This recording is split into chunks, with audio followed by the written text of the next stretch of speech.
How many times have you driven by and you didn't even know the place existed?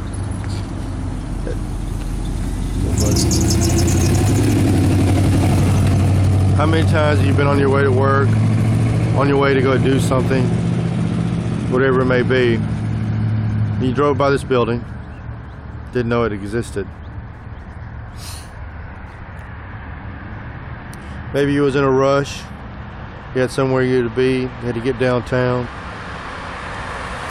For whatever reason, again, you drove by and you didn't even know this place existed.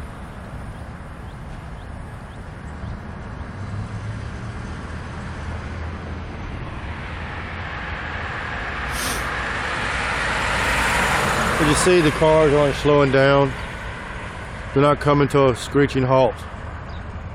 Did you see the YMCA right next door has a parking lot that looks, pretty much full.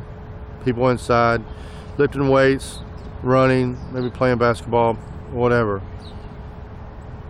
How many of them go inside there every day, knowing that the place right next door to them even exists? Without the signs out front, as you can see, it just looks like a normal building, Reproductive Health Services. Really nothing to alarm anyone. But think about it. How many times you've been on your way? You pass by this place, just doing what you have to do, somewhere to go, somewhere to be in a hurry, and you drove by this place, and you didn't even know it existed. In 2011, there were over 1,000 abortions that were done in this place. On January 6th, it's estimated that over 20 babies were murdered here at this one place.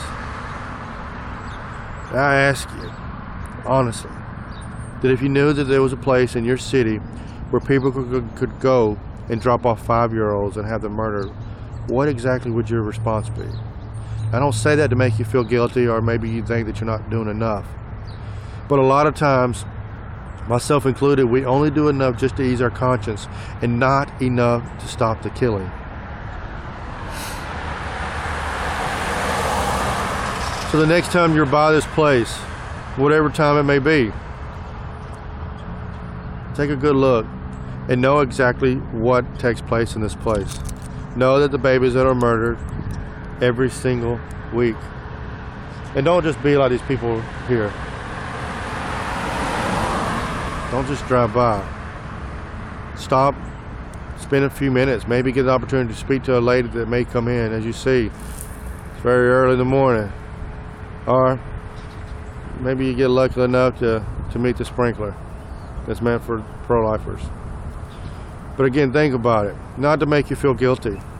But again, if you knew that there was a place in your city where 5-year-olds could be dropped off and murdered, what would your response be? Life is precious.